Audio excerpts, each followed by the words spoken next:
Hello viewers, இனி நம்ம பார்க்க போறது One Piece episode 354.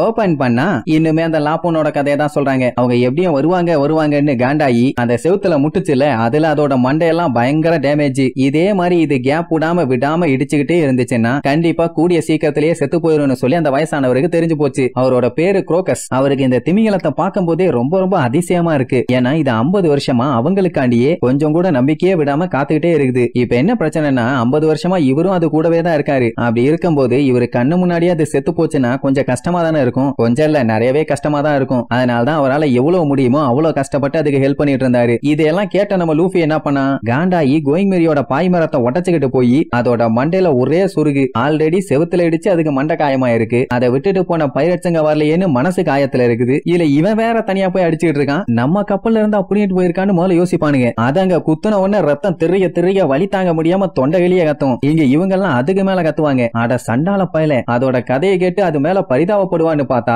அது மேல கொண்டு போய் இப்படி கட்டைய போட்டு சொருகி இருக்கியே, நீ எல்லாம் உருப்புடுவியா? இப்ப அது ஒரு பஞ்சாயத்து. அந்த லாப்போன் காண்டாயி அட்டாக் பண்ணுச்சுன்னா அவன் செத்து போயிருவானே, ஏன்டா அந்த மாதிரி எல்லாம் பண்ணிட்டு இருக்கீங்கன்னு கேட்டா நமி எல்லாம் அதை பத்தி கவலையப்பட மாட்டான். ஏன்னா லூஃபி எவ்வளவு சேட்டை பிடிச்சவன், அவனுக்கு எதுவும் ஆகாதுன்னு அவளுக்கு நல்லாவே தெரியும். இப்ப லூஃபி போய் அட்டாக் பண்ணல, லாப்போன் காண்டாயி அவனை அட்டாக் பண்ணும். சோ ரெண்டு பேருமே மரணத்தனமா சண்டை போடுவாங்க. இவன் அடிக்க அதை அடிக்க இவன் அடிக்கன்னு வேற லெவல் சண்டையா தான் இருக்கும். இதை வேடிக்கை பார்த்துட்டு இருக்க நம்மளுக்கு ஒண்ணுமே புரியல, எதுக்காக இவன் தேவையில்லாம அதை போட்டு அடிச்சுட்டு இருக்கான்னு. ஆனா கடைசியில நம்மளால ஒரு அடியை வாங்கிட்டு அதை அடுத்த அடி அடிக்க வரும்போது மேட்ச் டிரான்னு சொல்லி முடிச்சிருவான். எது டிராவான்னு கேட்டா இல்ல உன்னை விட நான் தான் ஸ்ட்ராங் ஆனாலும் நான் உன்னை ஜெயிச்சிட்டேன்னு சொல்லுவான். அதுக்கு ஒண்ணுமே புரியல. லூஃபி என்ன சொல்லுவான், நீ என்ன ஜெயிக்கணும்னா மறுபடியும் நம்ம சண்டை போடணும். ஏன்னா நம்ம சண்டை இன்னும் முடியல. உன்னோட அந்த பைரட் படீஸ் எல்லாருமே செத்துருக்கலாம். ஆனா நான் தான் இனிமேட்டு காலம் பூரா உன்னோட ரைவல். மறுபடியும் ஒரு நாள் நம்ம சண்டை போடுறோம். சண்டை போட்டு நீ ஸ்ட்ராங்கா நான் ஸ்ட்ராங்கான்னு டிசைட் பண்ணணும். இந்த கிராண்ட் லைனை கம்ப்ளீட்டா ஒரு சுத்திட்டு திருப்பியும் உன்னை பார்க்க நாங்க இங்க வருவோம். அந்த டைமுங்கும் போது நம்ம சண்டைய மறுபடியும் போடலாம். அதுக்காக வெயிட் பண்ணுன்னு சொன்ன உடனே அப்பதான் நம்ம எல்லாத்துக்குமே புரிய வரும் லூஃபி அதுக்கு நம்பிக்கை கொடுக்குறான்னு. அதுவும் ஆனந்த கண்ணீர்ல அழ ஆரம்பிச்சிரும். பையன் எப்பவுமே எதையும் வெட்டியா பண்ண மாட்டான்ல. உடனே அதுவும் சந்தோஷத்துல பேனு கத்தும். அப்புறம் என்ன, இவனோட கொடியை கொண்டு போய் அதோட மண்டையில வச்சு பிக்ஸ் பண்ணி நம்ம திருப்பியும் சண்டை போறதுக்கான சத்தியம் உன் மண்டையில இருக்க சிம்பிள் தான். நாங்க திரும்பி வர வரைக்கும் இந்த சிம்பிளுக்கு எதுவும் ஆகக்கூடாது, தேவையில்லாம செவுத்துல போய் முட்டாதேன்னு சொல்லிடுவான். ஏன்னா முட்டுனா இந்த சிம்பிள் போயிடும், அதுக்கப்புறம் இவங்களுக்குள்ள இருக்க சண்டை கட் ஆயிரும். சோ நம்ம சண்டைக்காண்டி காத்துக்கிட்டு இனிமேட்டு செவுத்துல முட்டக்கூடாதுன்னு சொன்ன உடனே அதுவும் ஓகே நீரும். சோ இப்ப அந்த திமிங்கலத்துக்கு நாங்க இருக்கோம்னு ஒரு நம்பிக்கையும் கொடுத்து அது திருப்பியும் செவுத்துல முட்டி சாகாம இருக்கிறதுக்காக இந்த மாதிரி ஒரு வேலையும் பண்ணிட்டான். கிராக்கஸ்கெல்லாம் செம ஹாப்பி. சோ அப்படியே அந்த திமிங்கலத்துக்கு ஒரு நல்லதை பண்ணிட்டு அந்த கிராக்கஸ் கிட்ட ஒரு லாக் போசையை வாங்கிட்டு அந்த இடத்தை விட்டு அடுத்த ஐலாண்டான விஸ்கி பீக்கு கிளம்பினாங்க. அந்த டைம் நம்ம லூஃபியோட குரூவுக்கும் செம ஹாப்பி, அந்த லாப்போன் திமிங்கலத்துக்கும் செம ஹாப்பி. சோ இப்படி ஒரு அருமையான நட்போட தான் கிராண்ட் லைனோட என்ட்ரன்ஸே ஸ்டார்ட் ஆச்சு. லூஃபி மட்டும் இல்லன்னா கண்டிப்பா அந்த திமிங்கலம் செவுத்துல முட்டியே செத்து போயிருக்கும். இப்ப அது உயிரோட இருக்க காரணம் எல்லாம் நம்ம பையன் தான். ஏன் இப்ப கூட அது அதோட குரூமேட்ஸுக்காண்டி ரொம்ப ஆர்வமா வெறியோட காத்துக்கிட்டு இருக்கோம். சொல்ல போனா இது ஒரு நம்ப முடியாத வேற லெவல் ஸ்டோரி. ஏன்னா ரெண்டு பேர் சைடுமே ப்ராமிஸ காப்பாத்துறதுக்காக 50 வருஷமா போராடிட்டு இருக்காங்க. இப்ப வரைக்குமே அவங்க ஸ்டாப் ஆன மாதிரி தெரியல. ஜோரோ எல்லாம் அசந்துருவான். லாப்போனை பாக்குறதுக்காக இங்க ஒருத்தன் வெறி கொண்டு காத்துக்கிட்டு இருக்கான்னு. இப்ப அந்த ப்ரூக் பையன் எங்கன்னு சொல்லி அப்படியே அந்த மேன்ஷனை காட்டுறாங்க. அங்கதான் யூமா கூட அவனோட ஷேடோவை எப்படியாச்சும் ரிட்டர்ன் வாங்குறதுக்காக வேற லெவல்ல சண்டை போட்டுட்டு இருப்பான். இதுக்கு முன்னாடி எல்லாம் யூமா அவன் கூட ஈஸியா சண்டை போட்டு அவனை ஜெயிச்சிட்டான். ஆனா இந்த டைம் ப்ரூக் அவனுக்கு ரொம்பவே டஃப் கொடுக்குறான். அதுலயே நல்லா தெரியுது 5 வருஷமா அவன் வேற லெவல்ல ட்ரைனிங் எடுத்திருக்கான்னு. ஆனா யூமா கொஞ்சம் உசாரு. இவ்வளவு நேரம் நம்ம ஒரே மாதிரி பேட்டர்னை தான் யூஸ் பண்ணணும்னு சொல்லி கத்திய வச்சு வயிற்றுலயே ஒரு சொருகு. அவ்வளவுதான் ப்ரூக் எல்லாம் தெரிச்சிருவான். போச்சா இவ்வளவு நாள் ட்ரைனிங் எடுத்து இப்ப கஷ்டப்பட்டு சண்டை போட்டு எல்லாமே ஊத்திச்சே. இப்ப யூமாவோட காண்டனா போன டைம் அவன் கூட சண்டை போடும் போதே அவன் தலையில வச்சிருக்கானே அப்ரோ ஸ்டைல் முடி, அதை காலி பண்ணுன்னு நினைச்சான். ஆனா லாஸ்ட் டைம் தப்பிச்சிட்டான். இன்னும் அதை நீ வச்சிருக்கில்ல, சொல்ல போனா அதுதான்டா உன்னோட வீக்னஸ் சொல்லி கிண்டல் பண்ணுவானா. ப்ரூக்கும் அப்படியா அதையும் பாத்துடலான்னு சொல்லி கத்தி எடுத்துட்டு வேற லெவல்ல வந்து சண்டை போடுவான். அந்த டைம் அவன் மனசுக்குள்ள என்ன தோணும்னா, லாப்போன் இன்னுமே நீ ஞாபகம் வச்சிருக்கியா? உன்னை பத்தி நினைச்சாலே என்னோட ஹார்ட் எல்லாமே டைட் ஆகிக்குது. ஆனா என்ன பஞ்சாயத்துனா எனக்கு தான் ஹார்ட்டே இல்லையே. ப்ரூக்கும் அவனோட க்ரூ மெம்பர்ஸும் எவ்வளவோ கஷ்டப்பட்டு இந்த கிராண்ட் லைன்ல சர்வே பண்ண போறானாங்க. ஆனா அந்த அளவுக்கு அவங்க ஸ்ட்ராங்கா இல்ல. இவனோட ஃப்ரெண்ட்ஸ் எல்லாருமே செத்து போயிட்டாங்கல்ல. இதை யோசிச்சுக்கிட்டே சண்டை போடும் போதே யூமா கண்டமேனிக்கு அட்டாக் பண்ணுவான். அதுல ஒரு அடி அவன் கண்ணுல பட்டவன அப்படியே எலும்பே உடஞ்சிரும். என்ன அவன் பல விஷயங்கள்லாம் யோசிச்சு பார்த்துக்கிட்டே தான் இருப்பான். என்னன்னா இப்போ இந்த செகண்ட் ப்ரூக்கோட க்ரூ மெம்பர்ஸ் எல்லாருமே செத்து போயிட்டாங்க. ஏன் ப்ரூக்கோட கண்ணு காது பாடின்னு எதுவுமே இல்ல. இல்ல, ஒன்லி ஸ்கெலிட்டன் மட்டும்தான். திருப்பி இந்த ஸ்கெலிட்டன் பாடியோட போய் லாப்போனை மீட் பண்ணா அவனுக்கு இவன் யாரு என்னன்னு தெரியுமா, புரிஞ்சுக்குவானா, இவனை மறுபடியும் நம்புவானா? இதெல்லாம் யோசிச்சு பார்த்துக்கிட்டே சும்மா வெறி கொண்டு கத்தி எடுத்து மறுபடியும் பயங்கரமா சண்டை போடுவான். அதுவும் இவனுக்கு சண்டை போடுறது ஒரே மாதிரி இருக்கும். ஆனா என்ன, ப்ரூக் தான் கொஞ்சம் வீக்கா சண்டை போடுவான். இப்படியே மாத்தி மாத்தி சண்டை போய்கிட்டே இருக்கும். ப்ரூக்கால ரொம்ப முடியல. அதுவே யூமாக்கு ஒரு பிளஸ்ஸா இருக்கும். சோ கண்டிப்பா தோத்துருவான்னு சொல்லி விழுந்து விழுந்து சிரிச்சிட்டு இருப்பானா. அப்பதான் ப்ரூக்கு இன்னொரு விஷயம் தோணும். என்னன்னா, இப்போ இந்த நிலைமையில அவனுக்கு இழக்கிறதுக்குன்னு எதுவுமே இல்ல. அவன் தான் எல்லாத்தையும் இழந்துட்டானே. அட்லீஸ்ட் இவன் இந்த முடிய வாட்ச ப்ரொடெக்ட் பண்ணுவான். என்னன்னா, எல்லாருமே ப்ரூக்கையும் லாப்போனையும் பார்த்து இவங்களுக்கு மேட்ச் ஆகிற விஷயம் இவனோட மண்டையும் அவனோட மண்டையும் சொல்லியிருப்பாங்க. அட இந்த அப்ரோ முடி அப்படியே ரவுண்டா இருக்குல்ல, அதே மாதிரி தானே லாப்போனோட மண்டையும் இருக்கும். சோ லாப்போனை போய் மீட் பண்ணும்போது இவன் யாரு என்னன்னு லாப்போனுக்கு தெரியணும்னா இந்த முடி இருந்தாதான் தெரியும். அதனாலதான் இந்த முடிய ப்ரொடெக்ட் பண்ண இவ்வளவு கஷ்டப்படுறான். சோ இதெல்லாம் யோசிச்சு பார்த்துக்கிட்டு வேகமா வந்து அடிக்க வந்தா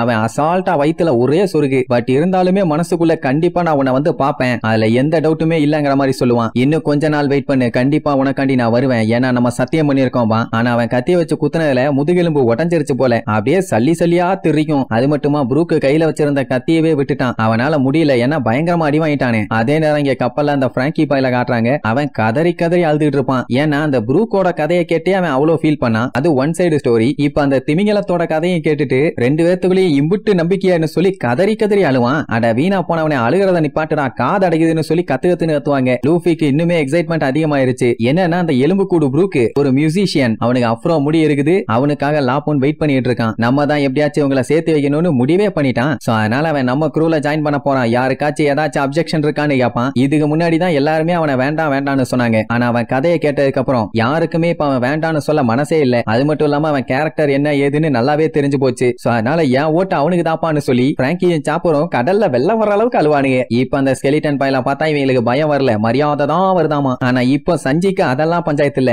எப்படியாச்சும் நம்ம நமிக்கு மேரேஜ் ஆகிறத தடுத்தே ஆகணும், அதை நடக்க நான் விடமாட்டேன்னு தீயா நிப்பான். இப்படி இவங்க பேசிட்டு இருக்கும் போதே ஜோரோ மாடு கிளம்பிடுவான். எங்கடா போற, என்ன பண்ண போறேன்னு கேட்டா, நான் இப்ப போய் இந்த மொத்த இடத்தையுமே காலி பண்ண போறேன், ஏன்னா நம்ம எல்லாரும் நம்ம ஷேடோவோட சேர்த்தி இன்னொரு ஷேடோவையும் காப்பாத்தணும்லாமா. அதாவது ப்ரூக்க தான் சொல்றான். சோ இப்போ மொத்த குரூவுமே சண்டைக்கு ரெடி ஆயிட்டாங்க. லூஃபி எல்லாம் அப்படி சொல்றா கண்ணான்னு சொல்லிட்டு காய்ஸ் எல்லாரும் ரெடியா, த்ரில்லர் பார்க்குக்கே இப்ப நம்ம த்ரில்லிங் காட்ட போறோம், தெரிக்க விடலாமான்னு சொல்லிட்டு சும்மா கேத்தா அவங்க கிளம்புறதோட அவன் சொன்ன லாப்போன்னு நம்ம ஆளுக்கு ஆல்ரெடி நல்லாவே தெரியும். பிராங்கி ஷாக் ஆகி எப்ப மீட் பண்ணீங்க, எப்படி தெரியும்னு சொல்லி நோண்டி நோண்டி கேப்பான். அட கிராண்ட் லைன்ல நாங்க என்ட்ராகும் போது மீட் பண்ணோன்னு அவங்க வந்தது, அது மேல இடிச்சது, அது கூட பேசினது, சண்டை போட்டது, அதுக்கப்புறம் அது கூட ஃப்ரெண்ட் ஆனது, இப்படின்னு கிளம்புன வரைக்கும் எல்லா விஷயத்தையுமே சொல்லுவாங்க. அதை கேட்டுட்டு சாப்பரு, பிராங்கி, ரோபின் மூணு பேருமே அசந்துருவாங்க. ஏன்னா இவங்க மூணு பேருமே அந்த டைம் இவங்க கூட இல்ல, அதுக்கப்புறம் தானே வந்து க்ரூல ஜாயின் பண்ணாங்க. லூஃபி அந்த டைம் சில்லித்தனம் பண்ணதுனால தான் அந்த வேலோட வயித்துக்குள்ளேயே இவங்க போனாங்க. அதனால தான் அது கூட ஃப்ரெண்டாவும் ஆக முடிஞ்சது. இந்த மேட்டர் எல்லாம் சொன்ன உடனே ஓ அப்ப அதுதான் லாப்பூன். அண்ட் அது மட்டும் இல்லாம அந்த லாப்பூனோட உடம்புக்குள்ள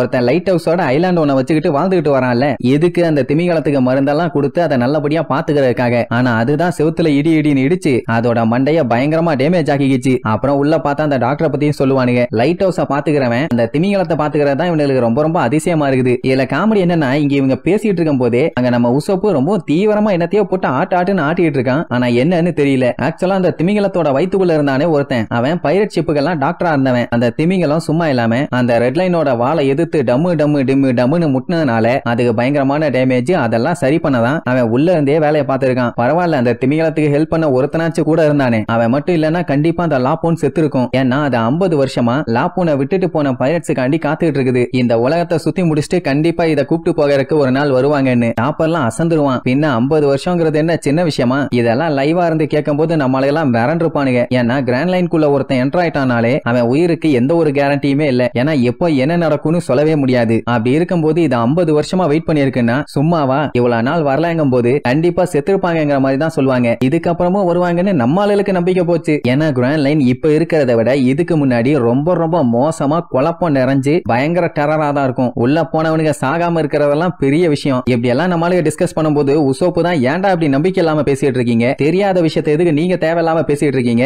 அவங்க கண்டிப்பா வருவாங்க. இந்த ஹார்ட் டச்சிங்கான ஸ்டோரியை கேட்கும் போதே உங்களுக்கு ஃபீல் ஆகல? அந்த லாப்பூனுக்கு அதோட ஃப்ரெண்ட்ஸுங்க மேல நிறைய நம்பிக்கை இருக்கு. கண்டிப்பா அவங்க செஞ்ச சத்தியத்தை காப்பாத்துவாங்க. அதனால பேசாம இருங்கன்னு சொல்லியிருப்பான். ஆனா அந்த லாப்பூனை பார்த்துட்டு இருக்க வயசான ஆளுக்கு ஆல்ரெடி இன்ஃபர்மேஷன் வந்துருச்சாமா. என்னன்னா அவங்க கிராண்ட் லைனை விட்டே ஓடிட்டாங்கன்னு. அப்படி ஓடினாங்கன்னா அவங்க திரும்பி வருவாங்களா? வாய்ப்பே இல்ல. பட் நிஜமாவே அவங்க செத்துட்டாங்கன்னு இவங்களுக்கு தெரியல. இப்படி பாசமா இருக்கிற ஒரு திமிங்கலத்தை விட்டுட்டு போயிட்டாங்களேன்னு நம்ம ஆளுக்கு சம காண்டாவும். சரி அவங்க தப்பிச்சு போகல, உயிரோட தான் இருக்காங்கன்னு சொன்னா கூட திரும்பியும் இந்த திமிங்கலத்தை பார்க்க அவங்க திரும்பி வருவாங்கங்கிற நம்பிக்கை சுத்தமா இல்ல. ஏன்னா கிராண்ட் லைனோட season, weather, current, wind direction, லொட்டு லொசுக்குன்னு எல்லாமே ரேண்டமா தான் இருக்கும். அதுல அவ்வளவு கஷ்டப்பட்டு டிராவல் பண்ணி முக்கி முணங்கி அடிச்சு புடிச்சு இந்த லாப்பூனை வந்து பாக்குறதெல்லாம் நடக்காத காரியம். காமன் சென்ஸோட எல்லாம் இங்க கிராண்ட் லைன்ல யோசிக்க முடியாது. வாழ்க்கையில அப்புறம் விதி விளையாண்டுரும். அதுவும் இந்த கிராண்ட் லைன்ல வீக்கான மைண்ட வச்சுட்டு யாரு உள்ள வந்தாலும் சரி அவங்களுக்கு நடக்க போறது கோர சம்பவமா தான் இருக்கும்னு பயங்கர பில்டப் போட சொல்லியிருப்பான். அந்த டைமுங்க போது நம்ம உசப்புக்கு என்ன கவலைன்னா 50 வருஷத்துக்கு முன்னாடி இந்த திமிங்கலத்தை விட்டுட்டு போயிருக்கானுங்க. ஆனா இன்னுமே அது கொஞ்சம் கூட டயர்ட் ஆகாம அவங்க வருவாங்கன்னு சொல்லி ஆர்வமா காத்துட்டு இருக்குது. இத போய் அவங்க விட்டுட்டு போனாங்கன்னா கண்டிப்பா அது ரொம்ப மோசம் தானே. அவங்க விட்டுட்டு போயிட்டாங்கிற மேட்டர் இந்த கிழவனுக்கு தெரியும்ல. அந்த மேட்டர் அந்த லாப்போனு கிட்ட சொன்னா அது பாட்டுக்கு அதோட வேலையை பார்க்கும்ல.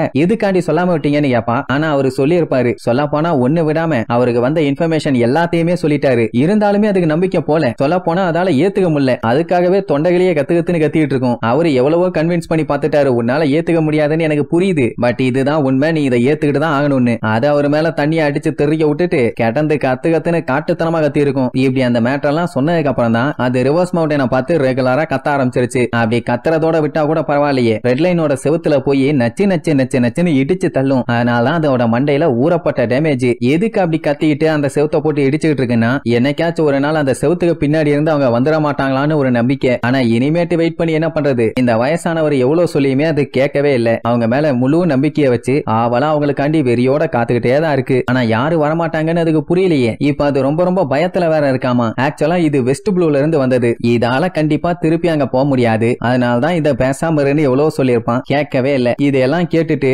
லூஃபி அப்படியான்னு சொல்லி மூக்க சுரிஞ்சு பயங்கரமா யோசிக்கிறதோட இந்த எபிசோடுக்கு எண்ட் கார்டு போட்டு முடிக்கிறாங்க.